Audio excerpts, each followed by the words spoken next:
A really, really loving welcome to someone who is themselves a long way from home.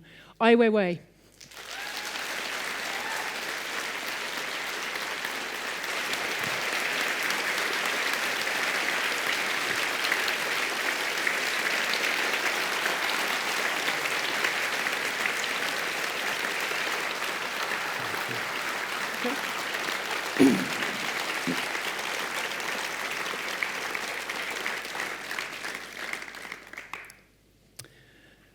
So, Ai Weiwei,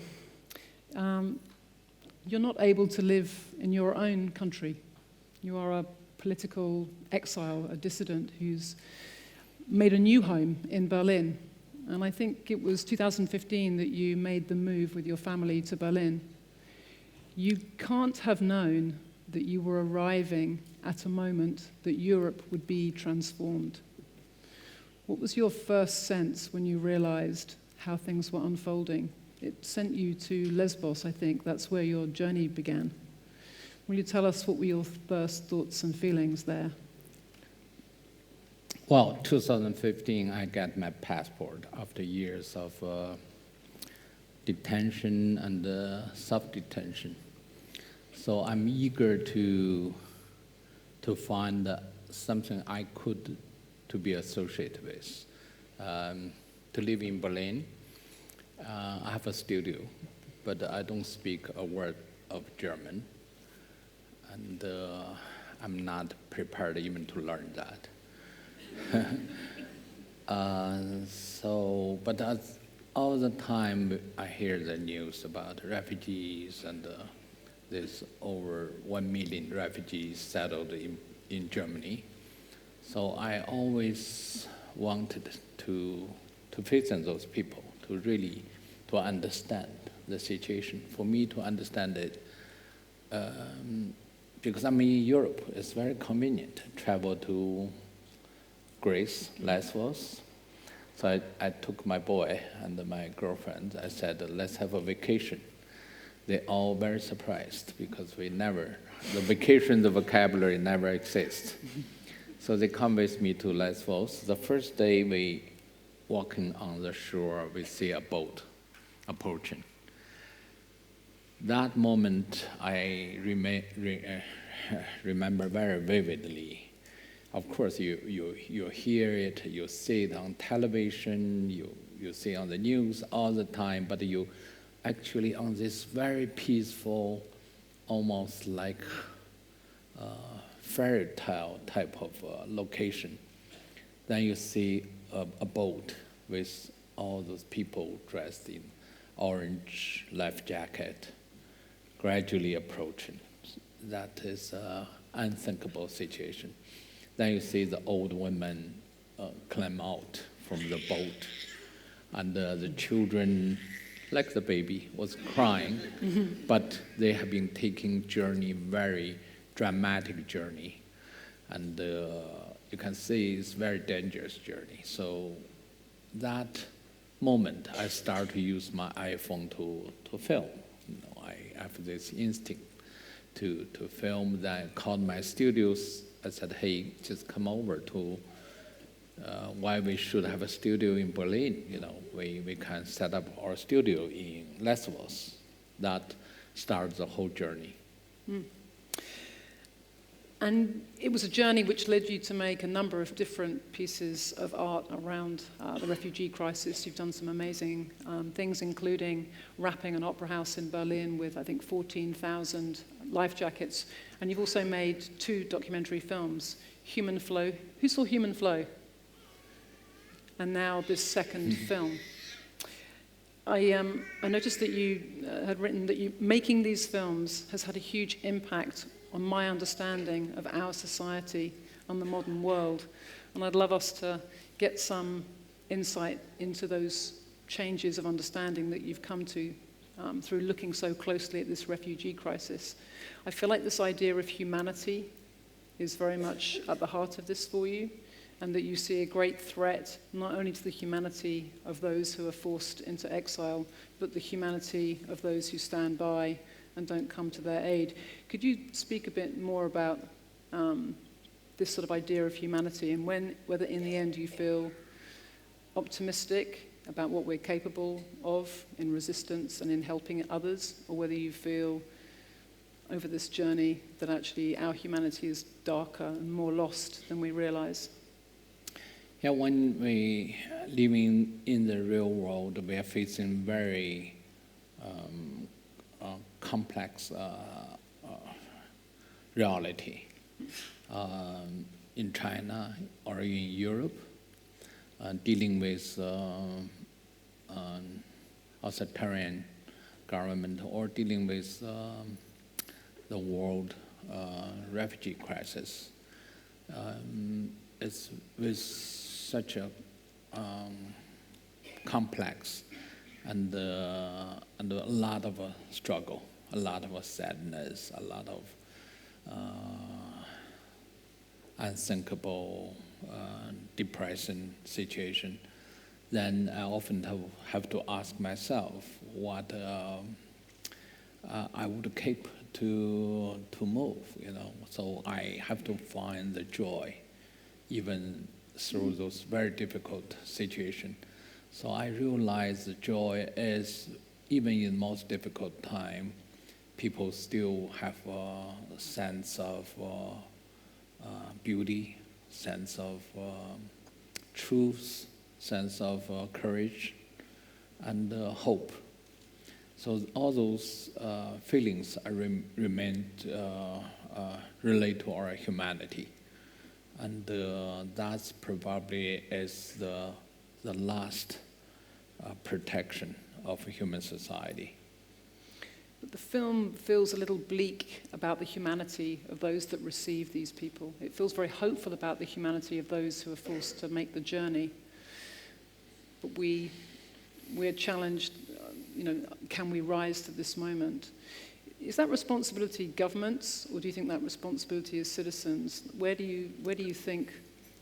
I think it's a responsibility of the individual, and government. Yes, we elect the government is democratic, so-called democratic, and I still think the most important things about our consciousness or our social wellness eventually will benefit the individual, and it's really for the individual's consciousness and about who we are and how we are going to live through this our life, and to how we are going to help others. So those questions are always has to be rooted in our individual's mind and heart. You've said that the film depicts the impossibility of being accepted by European society for some of these people. Mm-hmm. Do you have, now that you've spent this time in Europe, do you have a more jaded view of European society? Yes, I come from China, and one in the general understanding about Europe is a land where human rights and the concept of human rights and human dignity and freedom, mm-hmm. Democracy are established, and but when we look at the refugee condition, that's really a test mm-hmm. about how those ideas are being challenged and how Europe can cope with the condition. I would say the answer is is very disappointing for me. I think we can do much better, and also I think it's not a mercy but a responsibility. To not to bear this kind of responsibility, it only shows we are lacking of courage, lacking of vision, and it doesn't lead us to a bright future. I feel like you're really positing the refugee crisis as the central way to understand the morality of society. Much as Dostoevsky said, to understand society, you see how the prisoners are treated. I feel like the work you're making at the moment challenges us, that the way we treat the refugees tells us who we really are. And at the moment, the answer is maybe not so positive. What is your thought about the political changes that have come from the refugee crisis? How do you understand the wave of populism through Europe? And what do you think is the antidote to this fear of refugees that is so hyped in our culture?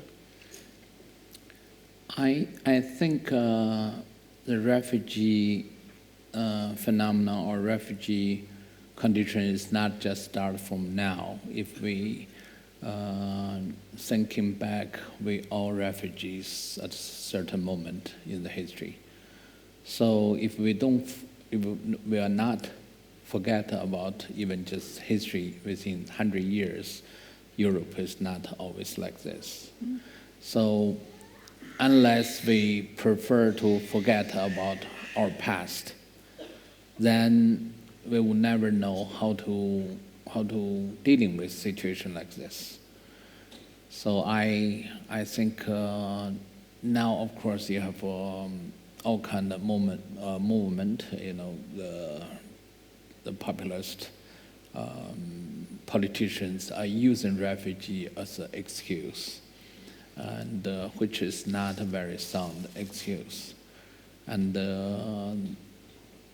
I think that's a betrayal of humanity, and nobody has the rights to not to help the people who's in danger or life who need to have help.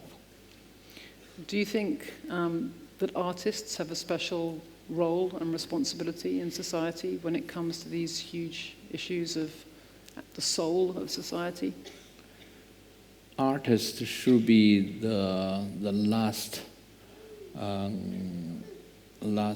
group of people who should make the independent judgment in those moral or aesthetic issues, because aesthetic issues always relate to moral and philosophy. Mm. So I think that's why art is still functioning in today. Mm. Well, we're so happy as documentary enthusiasts and makers. I think this is a mixed audience of documentary fans and people who work with the form. It's very exciting for us to see an artist like you so embracing documentary. People may not know that you actually studied film originally back in China, but of course you're perhaps more famous for some of your grand other works and installations. So you've made 2 documentaries recently, and I'm curious what it is that you like about the form, what you feel you can express in documentary that you can't with the other medium that you work in. Documentary is always a challenge. It's about the very close range, about if it's fighting, it's really it's like boxing. It's really you have to take all those punches and you have to feel the pain, and then it can be clearly shown out in the footage and in the way your narrative and your understanding of the situation. So it's almost like you cannot hide, and you expose yourself, and also you have no excuse about any mistakes. So I love it because it's so truthful and clear and direct, and it's very honest form, as honest as it can get. So that's why it's still a very attract me so much, because it requires observation, understanding, and passion. It requires a lot of passion. So Your collaborator and the editor on this film, Wang Fen and you, I know that you're both also curators. You put together an exhibition called China on Film, Turn It On, China on Film, bringing together the work of other documentary filmmakers. And when I was reading what you'd both said about that exhibition, I was struck that Wang Fen said that independent documentary, because it's not commercial, is a very special space for artists to be able to work in, because it's not subject to other commercial pressures. That can, of course, also make it harder to raise the money. Has that been your experience? Have you had a freedom in independent documentary? Yes, and once you put your film in the commercial world, it takes out the freedom, more or less, because you have to think about something and not directly relate to creativity. You have to make some kind of compromise, which is not a good sign for the art form. Mm-hmm. So I think the film doesn't have to be expensive, but has to be truthful. Yeah. The really meaning of that documentary is about the truthfulness. Mm-hmm. So that's why documentary still can survive, even without being commercially benefited. I know that you recently were writing about the fact that you collaborated with a fiction film. I think it's called Berlin, I Love You. And it's a fiction film with some quite big name actors in it, lots of short films. And in the end, the piece that was filmed with you was not used. And the executive producer said that was for creative reasons, but in actual fact, others who were working on it explained that it was for political reasons, because the film sought distribution in China. And I just would be kind of interested to hear what your view is about whether China is able to extend now in ways we haven't seen its censorship into Western commercial projects in a way that we've not seen before. Well, China become more powerful than ever, and still maintain a strong force in economic growth. But we have to understand China as the state capitalism. It's not a free enterprise. It's a state-controlled enterprise. So when it starts to make this kind of competition, I don't think West is possibly ready or even can match the force from China. They're doing things very, I would say, there's no regulation of law in China. There's no independent judicial system, and their economic development is not balanced by the demand of the market, but rather designed by the state. Mm-hmm. So that can be a very subversive to the establishment of the Western economy. That's why China showed such a great advantage.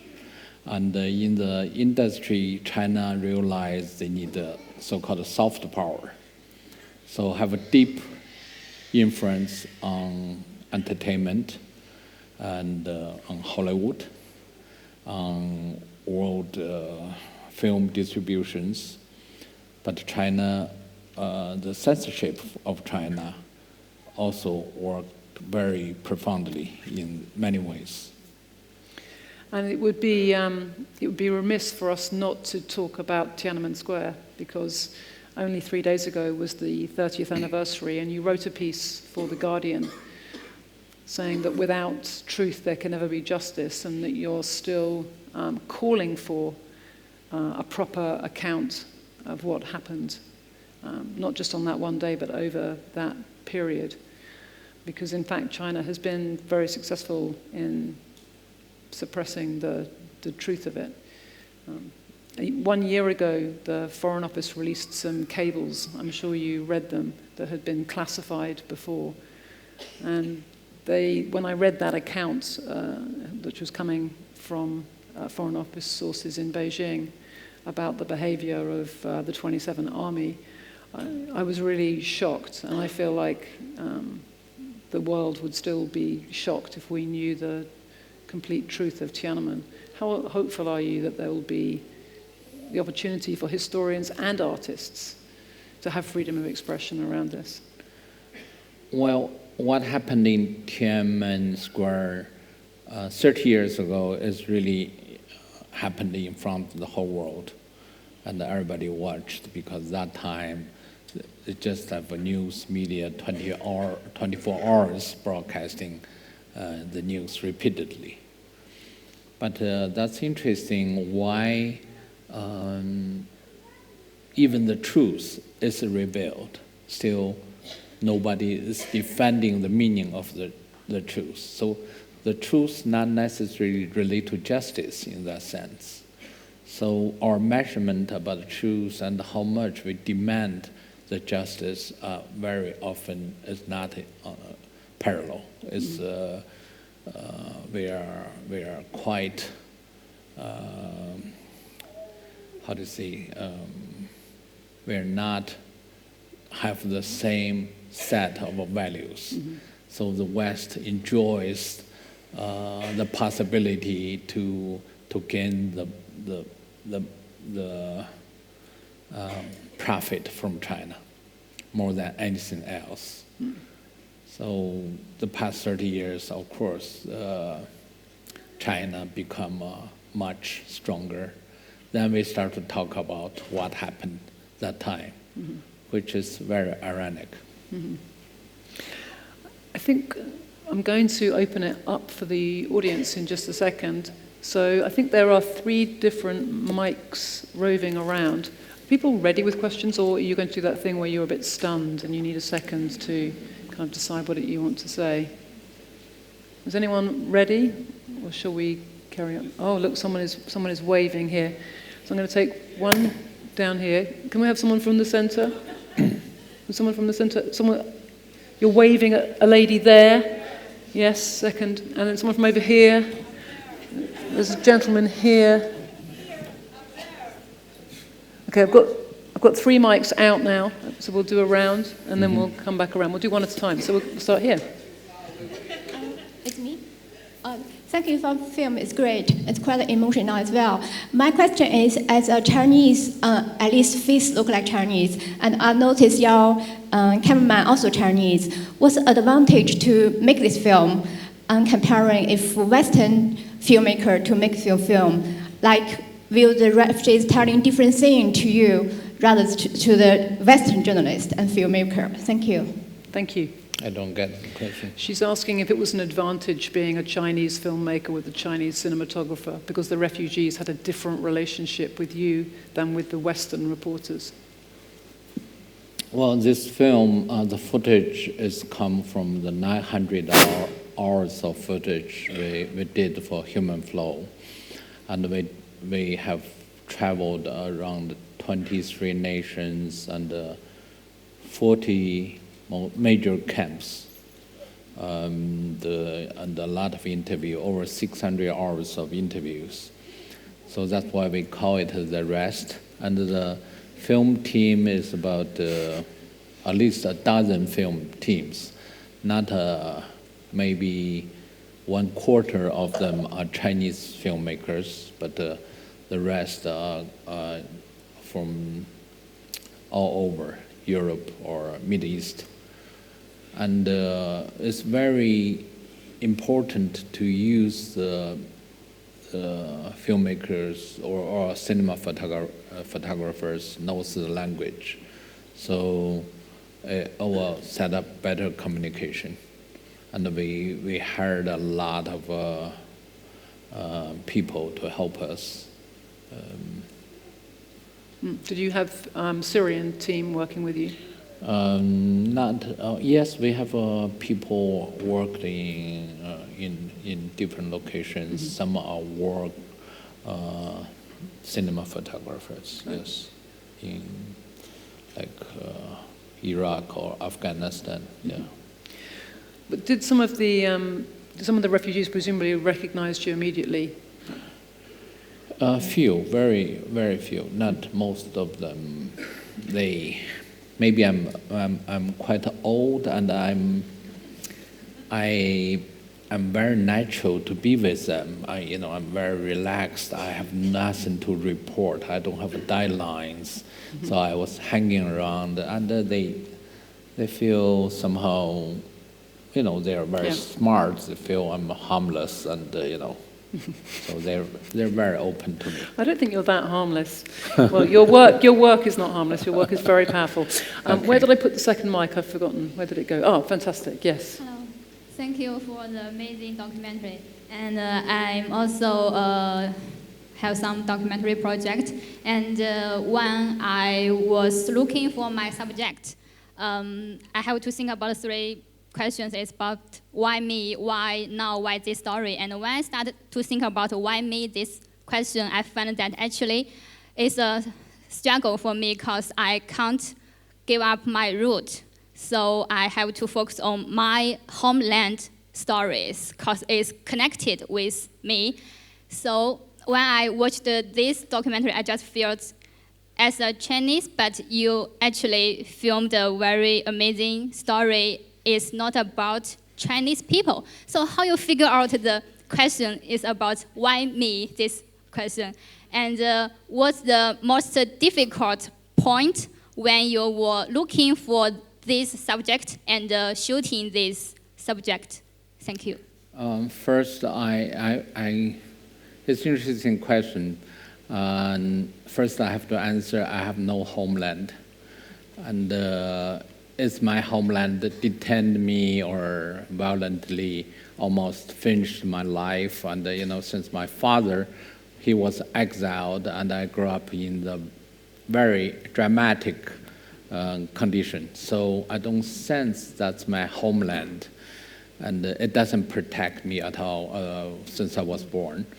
And those, I'm not only filming the refugee situation, I'm more film the people who has no voice, which I'm very familiar with, people who not have voice, whose rights being terribly violated.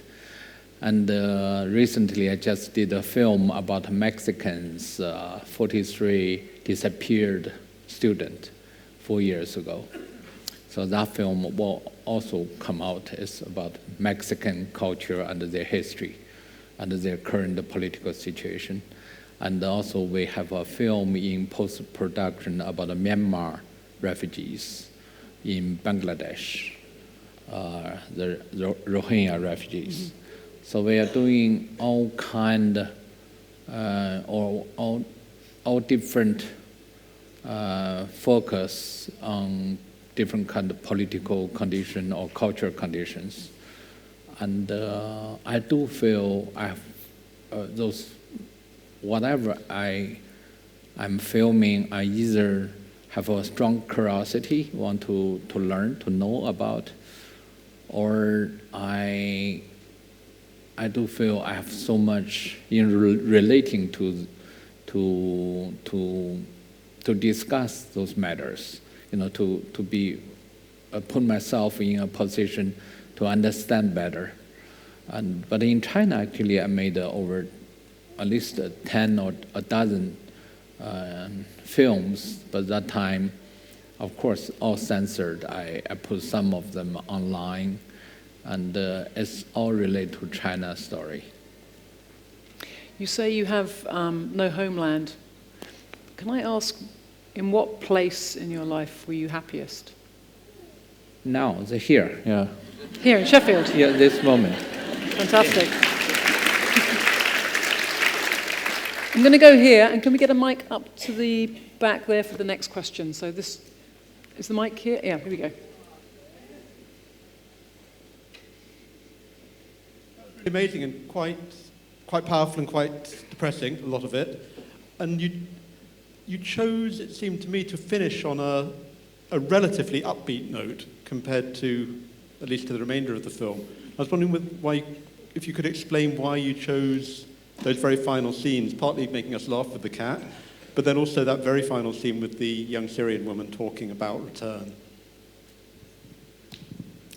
Well, this is a lady who has these cats, and in this refugee camps, she's from Syria. Then you see, normally refugees just grab something to leave the land, but she really brings her cats. And yeah, we asked why she burned her cats. She said, "That's my life."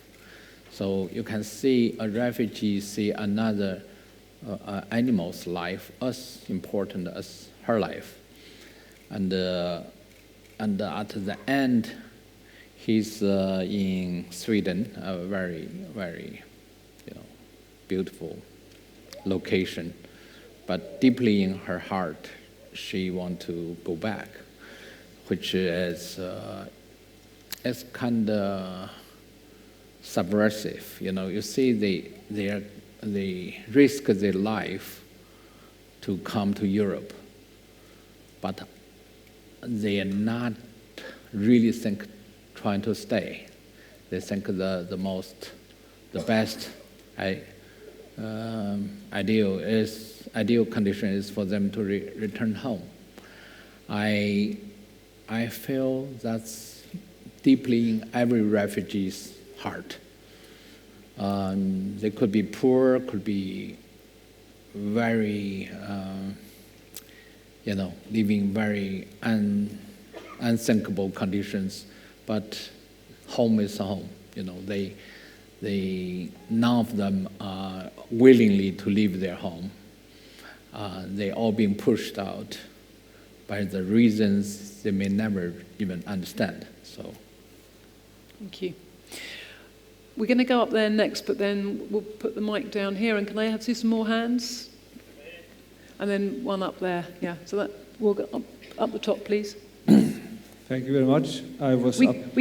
We can't see you, actually. Would you mind coming forward? I can see you. No, but you're in the dark, so I think it would be lovely to... I'm very far away. Come forward into the... Did you hear that? He made a joke. He said, "I'm very far away," because we couldn't see him. Oh, he is. Can you see me now? Yes. Thank you very much. I'm from Copenhagen, and I remember your life jacket exhibition. It makes people think, I think. And I really want to say thank you for your direct style. I mean, many documentary makers decorate their movies, and you are very honest in your portrayal. And in Denmark, elections the other night, it seemed that the fear of refugees could be curbed a bit. But I think, would you mind considering films or making films for that audience that actually fear the refugees? It seems that it's based on fear. Some Danes or some Europeans fear these people coming.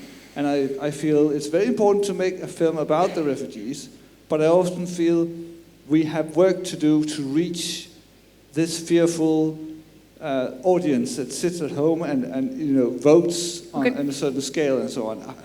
You must have a nice way to do it. I don't really know. I think all the fear is not really about what really scares us, but rather about ourselves. So it's very hard to change, or to change our vision or understanding of ourselves, the meaning of life. All those issues are very hard to really even influence people. So I make a film because I feel I need to do that, and I never really think I can change people or influence people. I'm not so courageous on that way. So. I did note that you said, I feel great sympathy for people who fear migrants, which I thought was a good sentiment. And now you explain why. It's because they have to address everything about themselves. We've got time for these 2 quick questions. Where did the mic go? Who's already got the mic? There's one mic here, and someone else has already got a mic? No? This lady here. So let's go to that one first. Thank you. Thank you very much for your film. My family came to this country as refugees, so it's very heartening to see people giving a voice to the voiceless. Often, after people see a film like this, they feel very powerless and they don't know how to galvanize those feelings that they have. What advice would you give to all of the individuals in this room today about how they can lend their support to refugee communities locally and worldwide? Thank you. Thank you. That's often the question always asked by audience, what can we do, you know? I think for too long time, our education or our society without emphasize to be aware about your possibility. You know, we all individual, we all have a miracle life. This life are given by some unknown miracle, and we are living through this life. So of course we want to be honest about our life and to be consciously and aware about the potential of our life. So I think we all can be very powerful, and we all can speak out the truth. We all can do something to benefit others. So I think it's really a matter of how to recognize the importance of an individual. Thank you.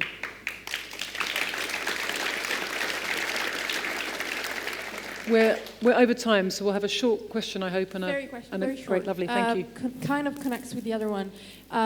Your documentary does an amazing job of giving voice to the voiceless, but I found that some passages, for example, the lady saying that she's complaining that she doesn't eat fish because there is bodies in the sea, are as powerful. So my question was, is it a conscious choice, a conscious directorial choice to give voice to the voiceless and not to the other side? Or it comes because it's hard to get the other side to talk because of institutional difficulties, and maybe they just don't want to talk. Did you follow?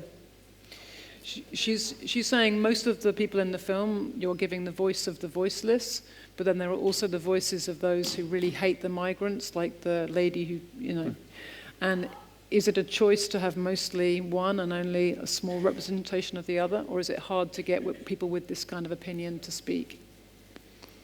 Well, actually the part we gave to that lady who truthfully expressed her feeling about how refugees interrupt the kind of life they have, we've taken that part down from the human flow, the film we made earlier. Simply, we don't want to give the voice of that type because, you can see that kind of argument is obviously kind of ridiculous, I would say. But so that there will be balance, how much you use that argument. I think I don't think whatever she said is wrong. It's just how do you compare two, one is related to life and death, another is related to how to enjoy that, the kind of life they have. So sometimes you always have to give some kind of argument there. And since the argument is not very strong, so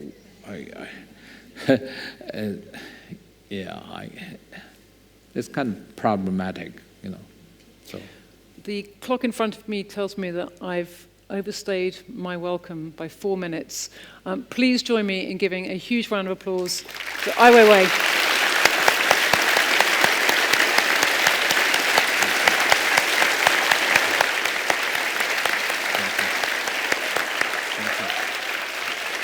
No, they're standing up for you now.